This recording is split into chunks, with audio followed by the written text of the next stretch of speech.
가진 성경 257면입니다. 로마서 12장 1절, 2절 같이 한 목소리 읽도록 하겠습니다. 그러므로 형제들아 내가 하나님의 모든 자비하심으로 너희를 권하노니 너희 몸을 하나님이 기뻐하시는 거룩한 산 제물로 드리라. 이는 너희가 드릴 영적 예배니라. 너희는 이 세대를 본받지 말고 오직 마음을 새롭게 함으로 변화를 받아 하나님의 선하시고 기뻐하시고 온전하신 뜻이 무엇인지 분별하도록 하라. 아멘. 우리 오늘부터 5주간에 걸쳐가지고 로마서 12장과 13장을 좀 보려고 합니다. 그래서 우리 특별히 로마서 전체에서 얘기하는 것을 우리 12장과 13장에서 줄여가지고 함축적으로 얘기하고 있는데, 우리 얘기하고 있는 내용이 있다면 바로 그리스도인의 새로운 생활, 이 어떠한 생활을 살아야 되는지를 얘기하고 있는데, 그래서 우리 12장부터 13장까지 해가지고 점차적으로 그리스도인의 삶의 반경이 넓어지면서 어떠한 삶을 살아야 되는지를 우리가 좀 나눠보려고 합니다.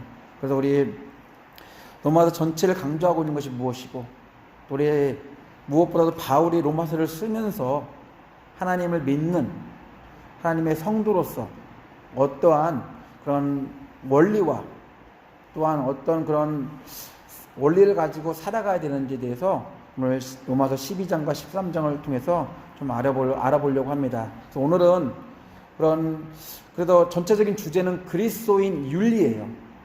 그리스도인 윤리고, 오늘은 특별히 그리스도인의 윤리, 그래서 우리 개인의, 그래서 하나님을 믿는 사람으로서 어떻게 살아야 되는지를 좀 이야기하려고 합니다. 그래서 오늘은 개인에 관련된 것이라면, 다음 주는 교회 공동체 안에서 공동체 구성원으로서 어떤 윤리가 필요한지, 그리고 그 다음에는 이제는 우리가 속해 있는 커뮤니티, 특별히 이웃들하고 살면서 어떤 윤리적인 모습이 우리에게 필요한지, 그리고 더 나아가서 그 다음 주에는 세상의 그런 권위 앞에 어떠한 그리스도인의 모습이 필요한지, 그리고 마지막으로 최종적으로 결국 그리스도인의 윤리에 가장 기본이 되는 것이 무엇인지, 그래서 하나님 나라의 관점에서 본 그런 그리스도인의 윤리를 좀 우리 5주에 걸쳐서 좀 살펴보려고 합니다.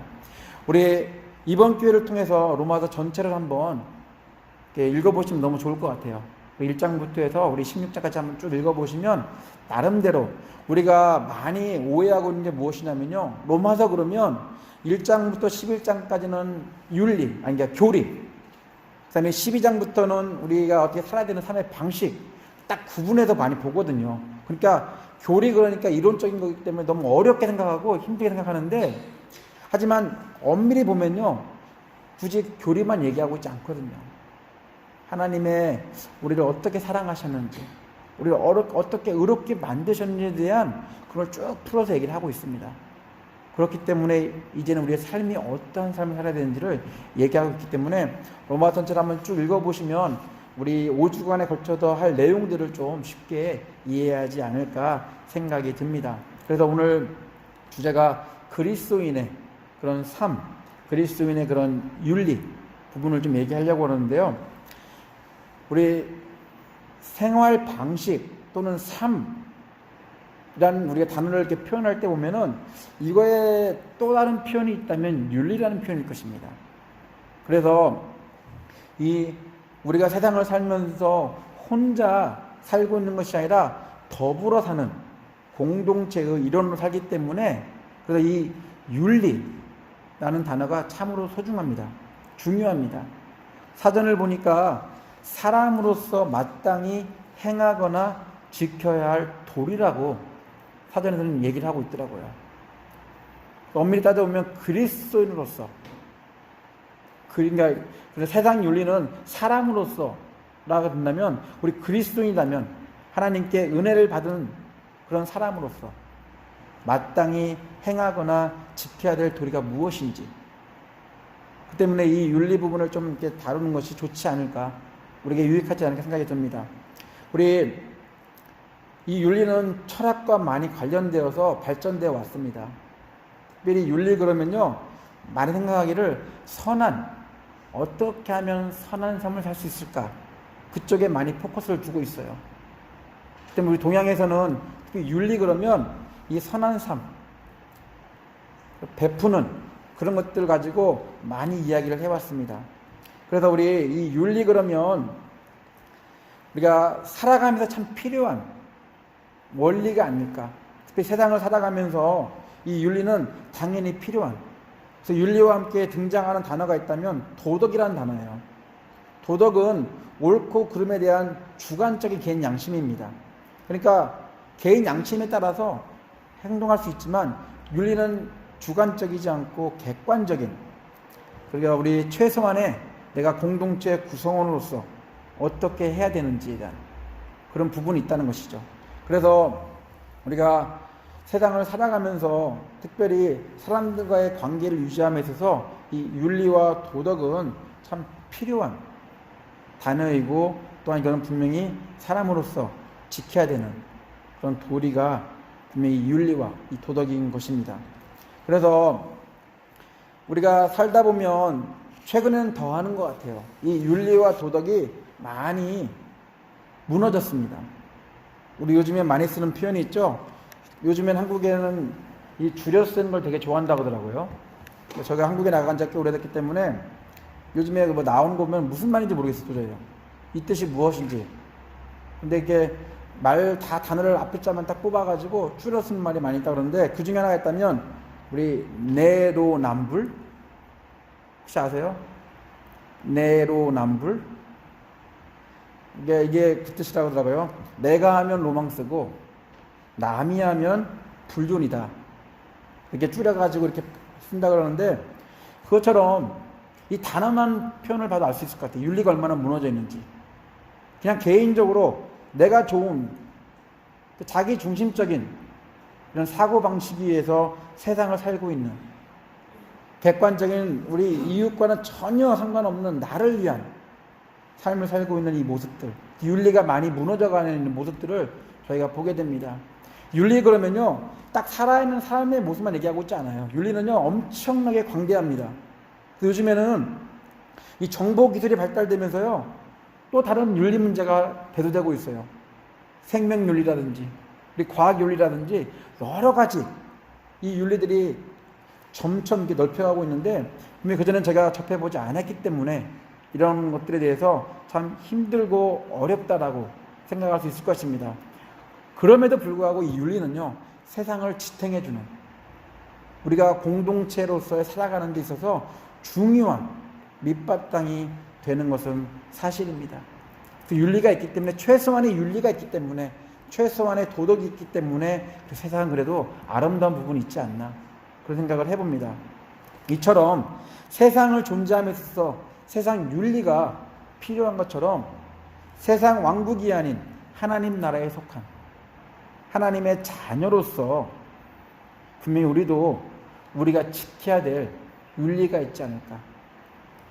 분명히 세상에 속하면 세상에서 지켜야 될 것이 있는 것처럼 하나님 나라에 속한 사람으로서 우리가 지켜야 될 윤리가 우리 성경에서는 무엇이라고 말하고 있는지, 특별히 로마서를 통해서 바울은 이방인 그리스도인들에게 어떤 이야기를 하고 있는지 우리가 좀 자세히 좀 읽어본다면 우리 삶 가운데 많은 도전도 되고, 또한 우리가 그리스도인을 살면서 많은 유익한 부분이 있을 것이다라고 생각을 합니다. 또 분명히 이 부분을 바울은 권면하고 있어요. 그리스도인의 삶, 그리스도인의 윤리, 그리스도인의 생활 방식이 어떠해야 되는지, 어떤 삶을 살아야 되는지를 우리 바울은 로마서를 통해서 권면하고 있다는 사실입니다. 그냥 단순하게 너 하나님 믿어서 하나님들 의롭게 하셨어, 잘 살아, 세상에서 말하는 것처럼 선한 삶을 살아 라고 한다는 그런 수준으로 끝나지 않습니다. 분명히 선한 삶을 산다는 우리 그전에 기독교적인 잘못된 가르침이 있었기 때문에 선한 삶을 살 때 하나님이 축복해 주실 것이라는 그런 식으로 단순히 제 생각을 했었습니다. 기독교에서 말하는 복, 기독교에서 말하는 그 축복은 예수 믿었기 때문에 선한 삶을 사는 것이 당연하다, 그래서 하나님이 축복해 주실 것이다라는 그런 사고방식으로 우리가 신앙생활을 해왔던 적이 있었다는 사실입니다. 그래서 제가 얼마 전에 이걸 설교를 준비해서 찾아보니까 해방 전에 기독교인에 대한 생각이 많이 달라졌어요. 해방 전에는요, 야, 진짜 그리스도인은 달라 라고 얘기를 했다고 하더라고요. 근데 해방이 되면서 뭐 그리스도는 별반 다를 거 없네 라고 바뀌었다고 하더라고요. 근데 최근에 와서는 더 많이 바뀌었어요. 그리스도인들이 세상 사람들보다 더하네. 이제는 그렇게 생각하지 못했던 그때를 떠나서 이제는 아니 그리스도인들이 더하게 세상 사람보다 더한 모습으로 살고 있는 모습들로 살고 있다는 사실. 그래서 어떻게 보면 이 그리스도인의 윤리가 너무나 많이 바닥에 내팽개져 있지 않나.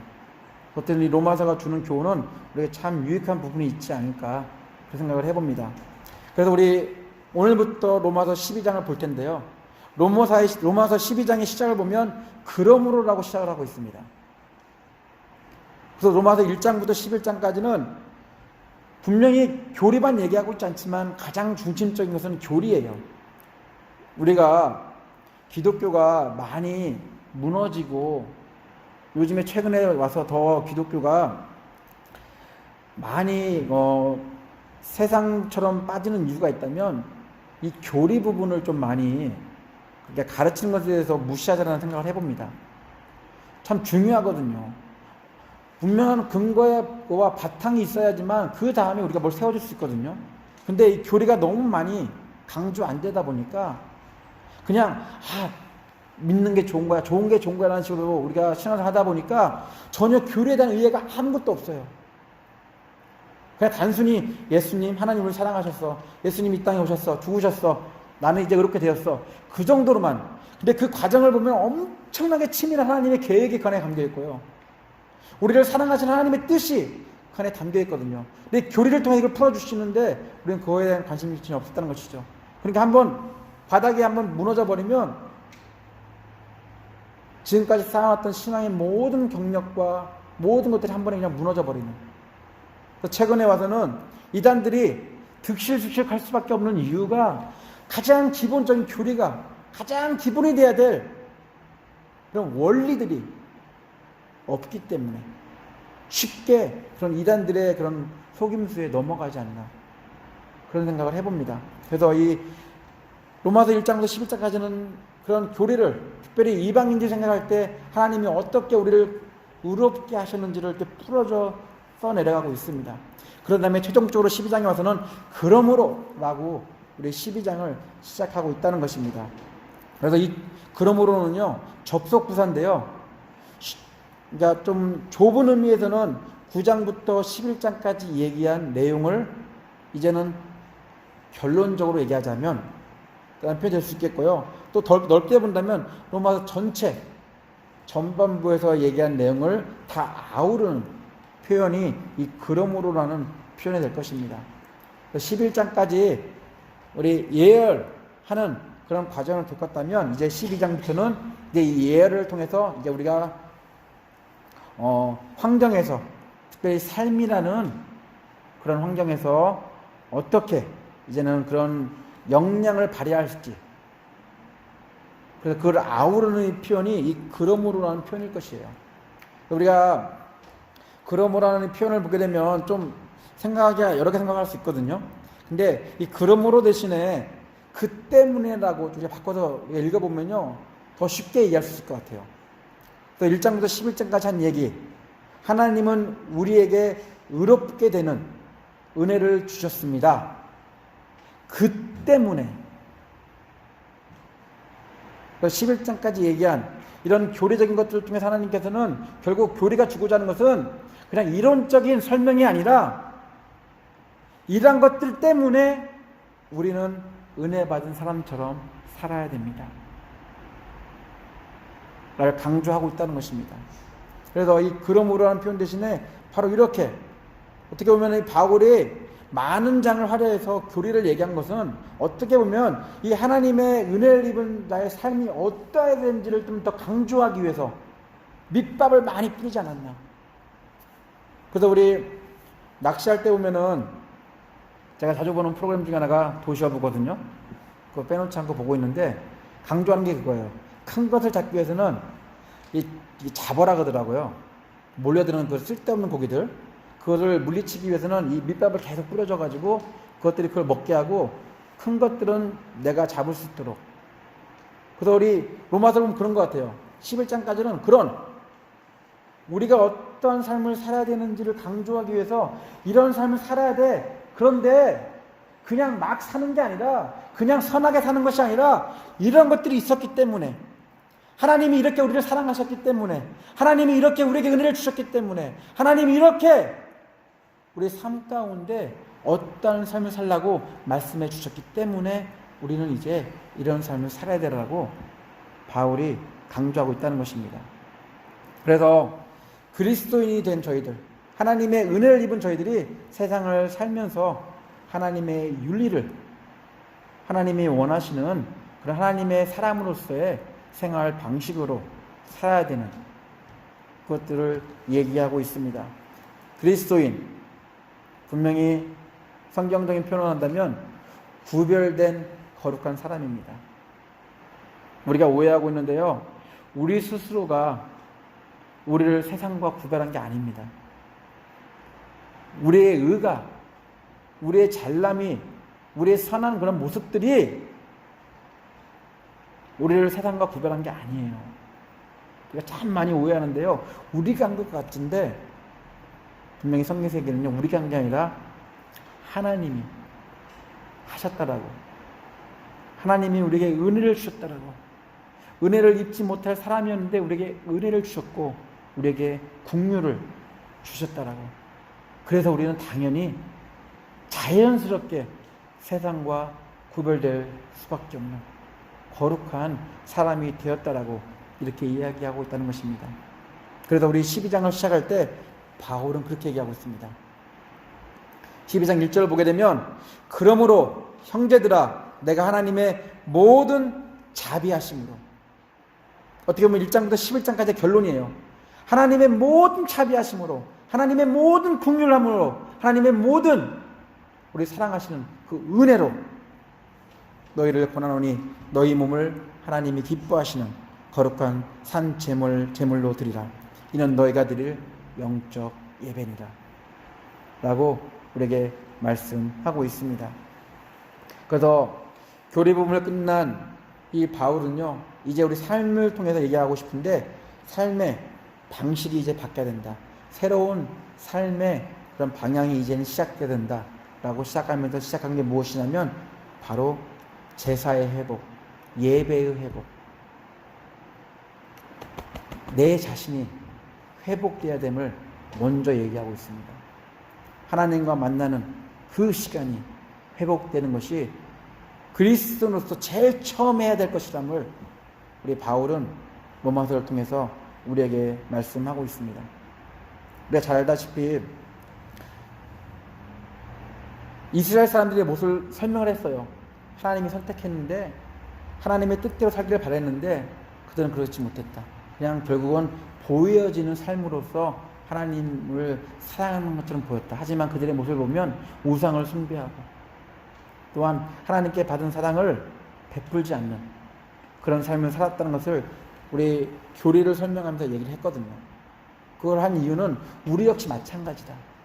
우리가 너무 연약한 존재이기 때문에 분명히 세상의 그런 유혹 속에 쉽게 넘어질 수밖에 없는 저희들, 그걸 알았기 때문에 교리를 마치면서 제일 처음 시작한 건 무엇이냐면, 그런 우리의 존재이기 때문에 우리가 먼저 기억해야 할 것이 있다면 하나님의 모든 자비하심으로 은혜를 입은 자로서 하나님과의 관계를 계속 이어가는 것을, 바로 그것이 그리스도인으로서 해야 될 첫 번째 일이라는 사실을 우리에게 말씀하고 있습니다.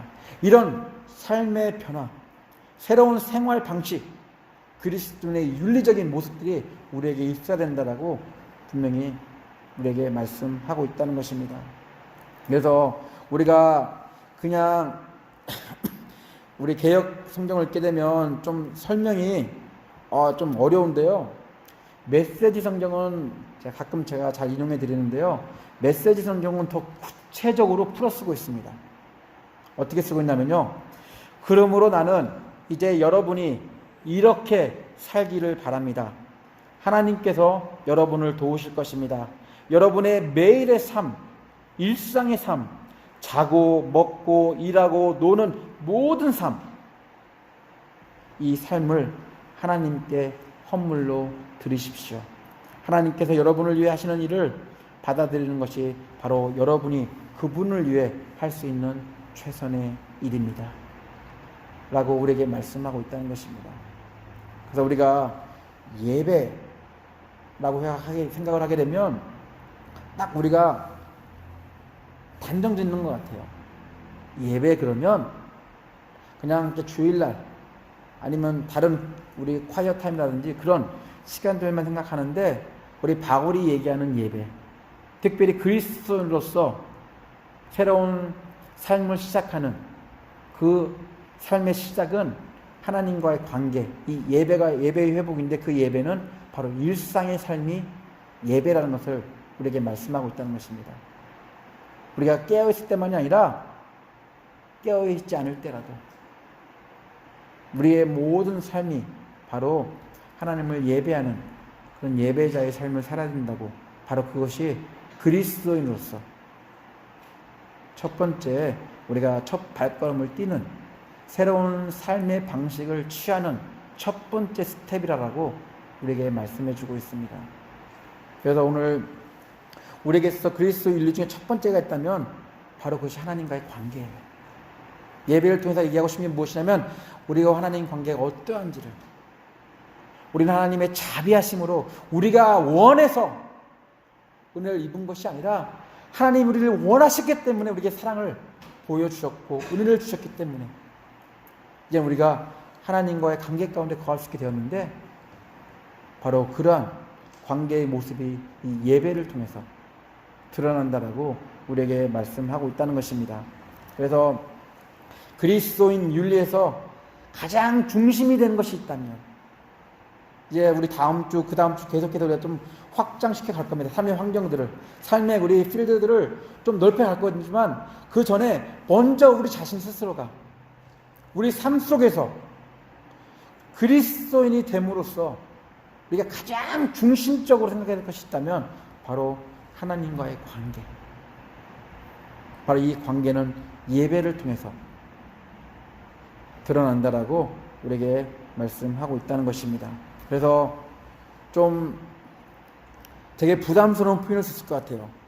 거룩한 산 제물로 날마다 드려라.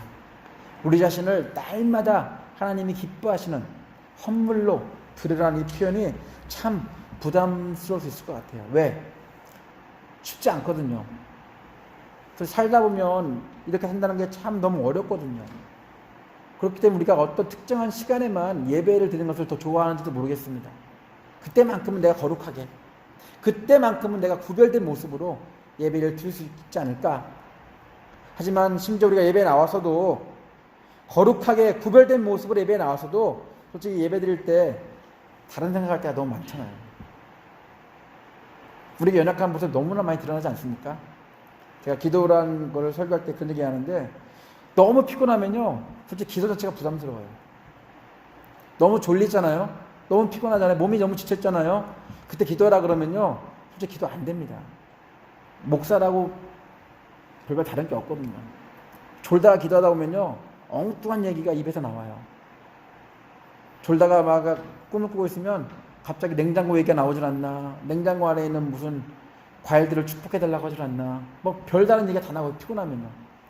우리의 모습에 보면 그럴 때가 참 많이 있잖아요. 예배드려 솔직히 구별돼서 주일날 이렇게 나오지만 이 자체도 우리가 예배드릴 때 모습을 보게 되면 하나님이 기뻐하시는 거룩한 산 제물로 우리가 드려지고 있는 날을 의심할 때가 참 있지 않나요? 그래서 바울이 강조하는 그거예요. 우리의 삶 자체를 좀 거룩한 산 제물로 드려라. 어디서 생각하든 생각하지 않든 간에 그 순간순간이 하나님을 기쁘시게 하는 그런 모습으로 좀 살아달라 라고 우리에게 권면을 하고 있다는 것입니다. 그래서 일상의 삶, 어떻게 보면 우리 12장을 보게 되면 그런 예배자로서의 모습이 어떤지에 대해서 많이 설교를 하십니다. 근데 예배자의 가장 기본적인 것은 하나님과 만남이거든요. 그렇다면 그리스도로서 시작에 바로 이 예배로 시작하고 있다는 사실. 그래서 우리 바울은 윤리는 따로, 우리 교리는 따로, 실천은 따로, 그것이 아니라 교리를 강조한 이유는 이 실천을 제대로 하기 위해서, 그래서 이 삶을 강조하기 위해서 이런 부분들을 얘기하고 있다는 것입니다. 그래서 거룩한 산 제물이 된다는 것, 어떤 모습일까요? 솔직히 이 말은 말이 안 되는 표현입니다. 제물 그러면 죽은 거거든요. 제물은 죽어야지만 역할을 할 수 있습니다.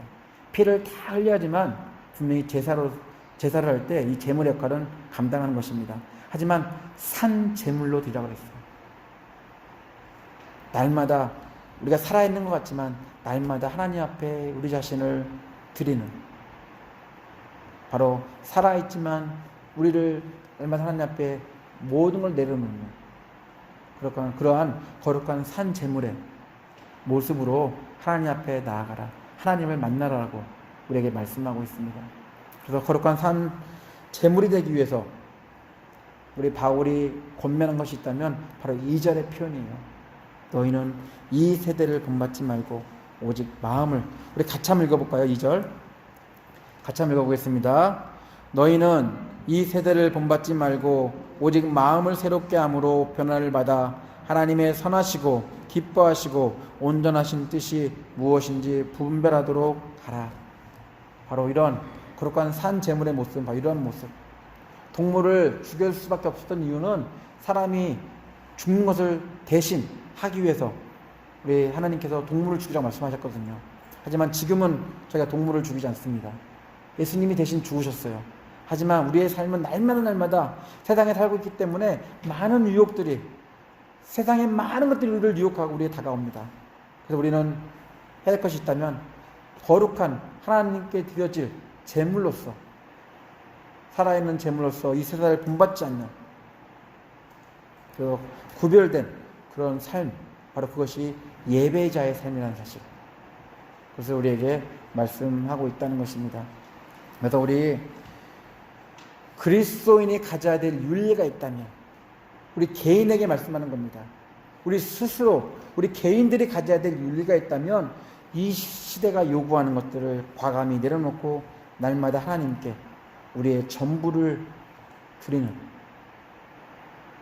우리 메시지 성경에 얘기한 것처럼 우리 일상의 삶을 하나님께 올려드리는 그런 예배자의 삶이 우리에게 필요하다는 것입니다. 분명히 이걸 우리가 기억한다면 분명히 우리의 삶이 달라질 것입니다. 하루의 시작이 달라질 것입니다. 우리가 쉬는 시간에도 분명히 우리의 생각은 달라질 것입니다. 우리가 힘들고 지칠 때도 분명히 우리의 생각은 달라질 것입니다. 누가 나를 위로해 줄까? 누가 나를 이렇게 알아줄까? 바로 그때 이 예배자의 모습을 기억한다면 하나님이 우리를 알아주시고 하나님이 우리를 기억해 주신다는 것을 우리에게 말씀하고 있다는 사실.